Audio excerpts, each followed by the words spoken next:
अयोध्या में बाबरी मस्जिद ढहाए जाने की घटना को अब 34 साल बीत चुके हैं और उसी स्थल पर निर्मित राम मंदिर के उद्घाटन को भी लगभग 2 साल होने वाले हैं। इसके बावजूद धन्नीपुर में प्रस्तावित नई मस्जिद, जिसे सुप्रीम कोर्ट ने 2019 के ऐतिहासिक फैसले के तहत मुस्लिम पक्ष को आवंटित किया गया था, कि वास्तविक निर्माण कार्य अभी तक वहां पर शुरू नहीं हो सका है। सर्वोच्च न्यायालय ने अयोध्या विवाद का निपटारा करते हुए इंडो इस्लामिक कल्चर फाउंडेशन यानी IICF को धन्नीपुर गांव में 5 एकड़ भूमि देने का आदेश दिया था। ये स्थान अयोध्या शहर से लगभग 25 किलोमीटर दूर खेतों और ग्रामीण क्षेत्रों के बीच स्थित है। ट्रस्ट ने इस भूमि पर केवल मस्जिद ही नहीं बल्कि एक बहुउद्देश्य परिसर, जिसमें अस्पताल, संग्रहालय, लाइब्रेरी, सामुदायिक किचन और एक बड़ा बागीचा शामिल होना निर्माण करने की योजना बनाई थी। इसे एक सांस्कृतिक और सामाजिक सद्भाव का केंद्र बनाने का लक्ष्य रखा गया था। लेकिन ये महत्वाकांक्षी परियोजना लगातार देरी का सामना कर रहा है। सबसे बड़ी बाधा धन का अभाव है। IICF का कहना है कि जिस स्तर के दान की उम्मीद की गई थी वो अभी तक प्राप्त नहीं हो पाई है।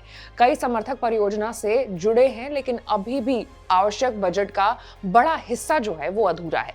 इसके चलते ट्रस्ट प्राथमिक निर्माण कार्य तक नहीं कर पा रहा है। वर्तमान में ट्रस्ट वस्तु, योजनाओं और संरचनात्मक ब्लूप्रिंट को अंतिम रूप देने की प्रक्रिया में है। इन दस्तावेजों को तैयार होने के बाद विकास प्राधिकरण को सौंपा जाएगा, जिसके बाद प्रशासनिक अनुमोदन, पर्यावरणीय अनुमति, भूमि लेआउट की स्वीकृति और अन्य तकनीकी औपचारिकताएं पूरी की जाएंगी।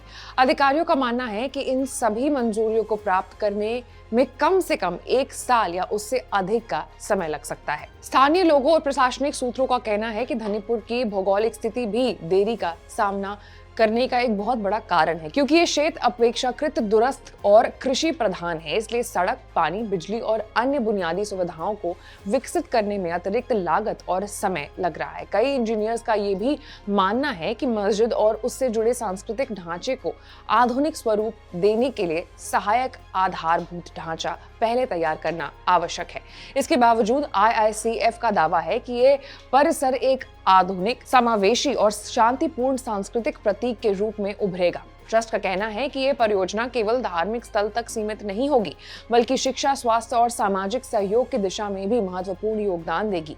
वर्तमान परिदृश्य को देखते हुए अनुमान लगाया जा रहा है कि सभी अनुमतियां मिलने और तैयारी पूरे होने के बाद वास्तविक निर्माण मार्च 2026 के बाद ही शुरू हो सकेगा। इसलिए जहां अयोध्या में राम मंदिर अपने पूर्ण रूप में खड़ा हो चुका है, वहीं धन्नीपुर की मस्जिद परियोजना अभी भी प्रारंभिक चरणों में अटकी हुई है और इसके मूर्त रूप लेने में अभी कम से कम 2 साल और लगने की संभावना है। आपकी क्या राय है? कमेंट्स में बताइएगा।